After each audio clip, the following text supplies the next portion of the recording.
Assalamualaikum warahmatullahi wabarakatuh. Ya, selamat berjumpa kembali dalam video berikutnya.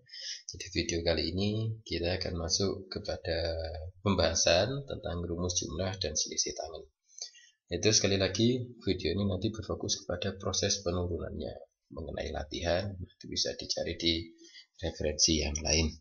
Nah, rumus jumlah dan selisih tangan itu pada prinsipnya adalah pengembangan dari rumus jumlah dan selisih sinus dan kosinus.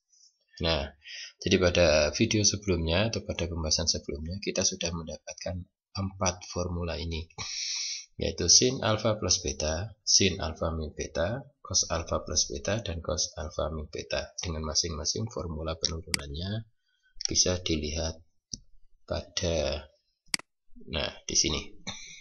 Ya, formula penurunannya pada video sebelumnya.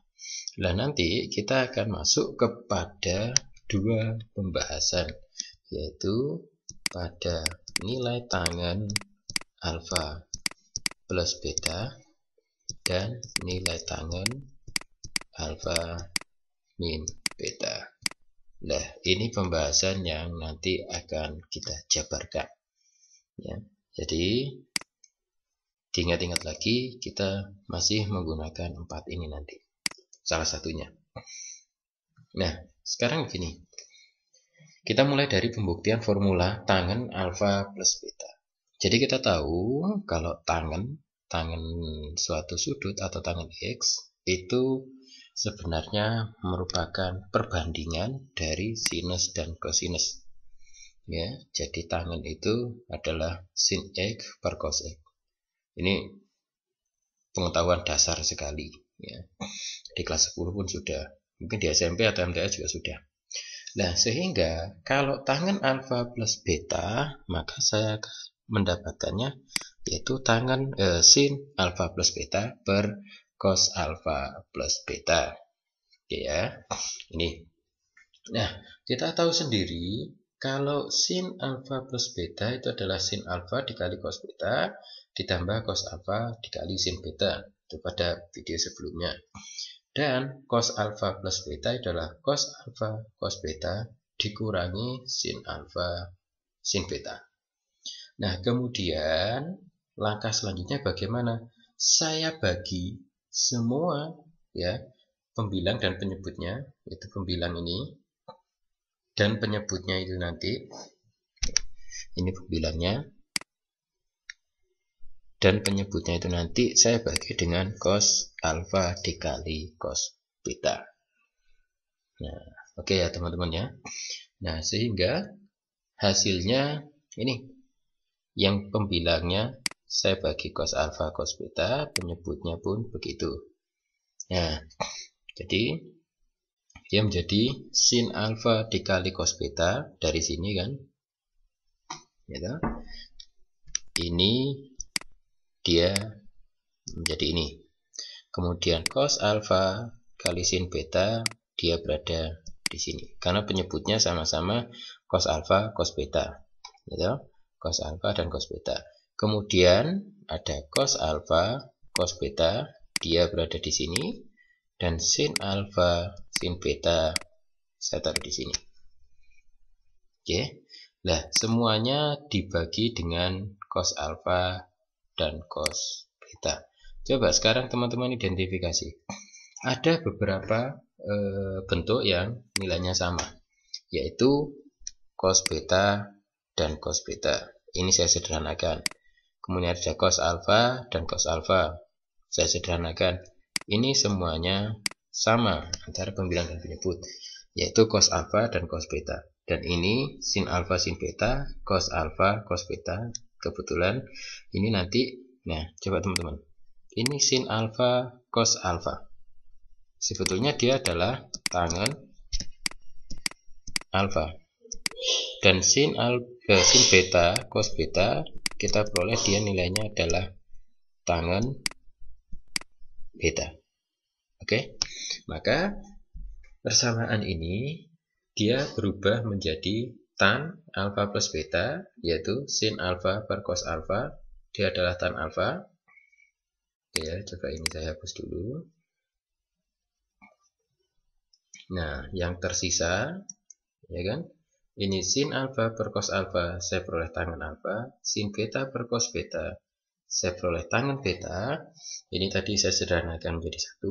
Saya kurangi sin alfa per cos alfa tangen alfa, sin beta per cos beta yaitu tangen beta. Sehingga kita peroleh tangen alfa plus beta adalah tangen alfa ditambah tangen beta per 1 min tangen alfa dikali tangen beta.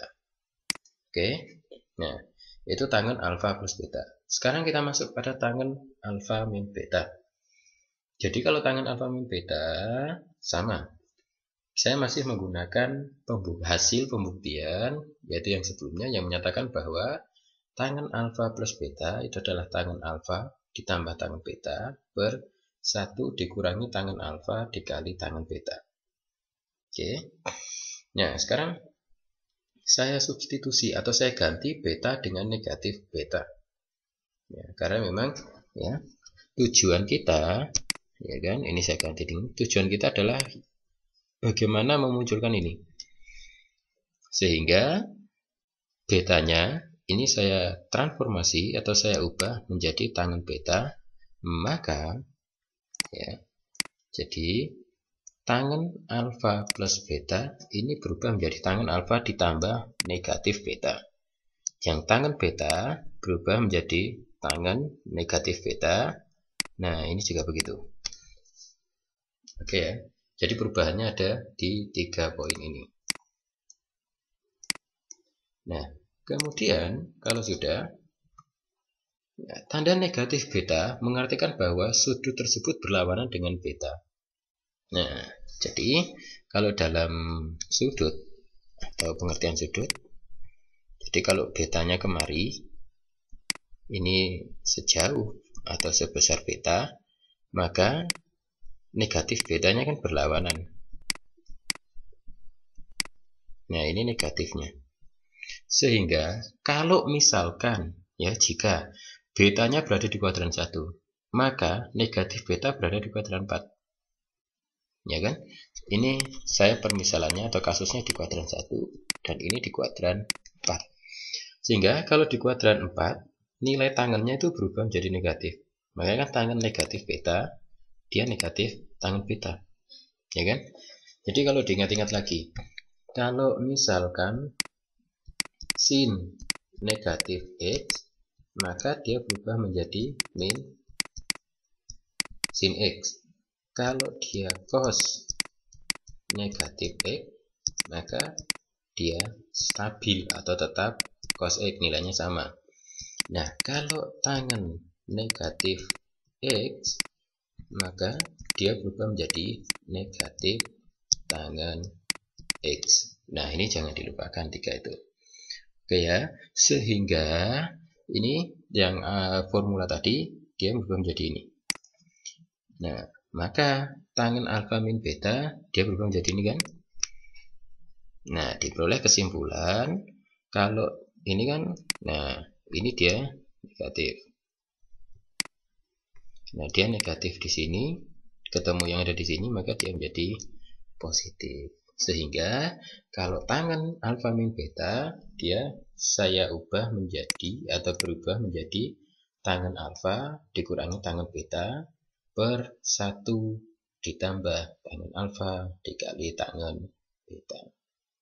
Oke, untuk latihan soalnya silakan teman-teman mencari di referensi yang lain. Terima kasih. Assalamualaikum warahmatullahi wabarakatuh.